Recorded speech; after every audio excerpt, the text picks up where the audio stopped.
ತುಂಬ ದಿವಸ ಆದಮೇಲೆ ದೇವಿನ ತಗೊಂಡು ಅಮ್ಮ ಬಂದಿದ್ದರು. ಅಂದರೆ ಇದು ಸವದತ್ತಿ ಎಲ್ಲಮ್ಮನ ತಗೊಂಡು ಬರ್ತಾರೆ. ತುಂಬ ದಿವಸ ಅಂದರೆ 2 ಮಂತ್ ಮೇಲೆ.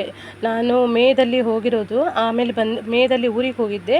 ಜೂನ್ ಜುಲೈ ಅವ್ರು ಬಂದೇ ಇರಲಿಲ್ಲ. ಪಾಪ ಅವ್ರಿಗೆ ನಡಿಲಿಕ್ಕೂ ಆಗೋದಿಲ್ಲ, ತುಂಬ ವಯಸ್ಸಾಗಿದೆ.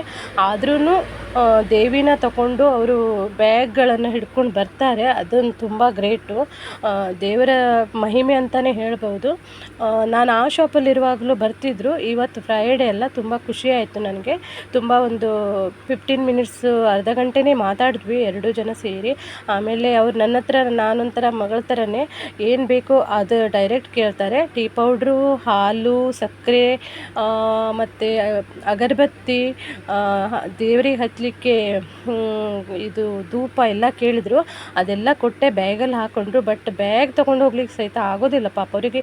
ಆಲ್ಮೋಸ್ಟ್ ಹಾಗೆ ನಡಿಲಿಕ್ಕೆ ಆಗೋದಿಲ್ಲ, ತುಂಬಾ ಕಷ್ಟ. ಆದ್ರೂ ಎಷ್ಟೋ ದೂರದಿಂದ ಪಾಪ ನಡ್ಕೊಂಡು, ನನ್ನ ಅಂಗಡಿ ತುಂಬಾ ದೂರ ಆಗುತ್ತೆ, ಆದ್ರೂ ತಿಂಗಳಿಗೊಮ್ಮೆ 2 ತಿಂಗಳಿಗೊಮ್ಮೆ ನಡ್ಕೊಂಡು ಬರ್ತಾರೆ. ಹಾಗೆ ನನ್ನ ಕೈಯಲ್ಲಿ ಎಷ್ಟಾಗುತ್ತೋ ಅಷ್ಟು ನಾನು ಸಹಾಯ ಮಾಡ್ತೀನಿ ಫ್ರೆಂಡ್ಸ್. ಇವತ್ತು ಮಧ್ಯಾಹ್ನ ಊಟಕ್ಕೆ ವೆಜ್ ಕುರ್ಮಾ, ಟೆಂಡ್ಲಿ ಪಿಕ್ಕಲ್ ಅಂದರೆ ಇದು ತೊಂಡೆಕಾಯಿದು ಉಪ್ಪಿನಕಾಯಿ. ಫಸ್ಟ್ ಟೈಮ್ ತಿಂತಾ ಇದ್ದೀನಿ. ಅದು ನನಗೆ ಇಷ್ಟ ಆಗಿಲ್ಲ, ಯಾಕೆಂದರೆ ಸ್ವೀಟ್ ಇದೆ ಅದು. ನಾನು ಊಟ ಮಾಡ್ತಿದ್ದೀನಿ. ನೀವೆಲ್ಲ ಊಟ ಮಾಡಿದ್ದೀರಾ ಫ್ರೆಂಡ್ಸ್? ಬಾಯ್.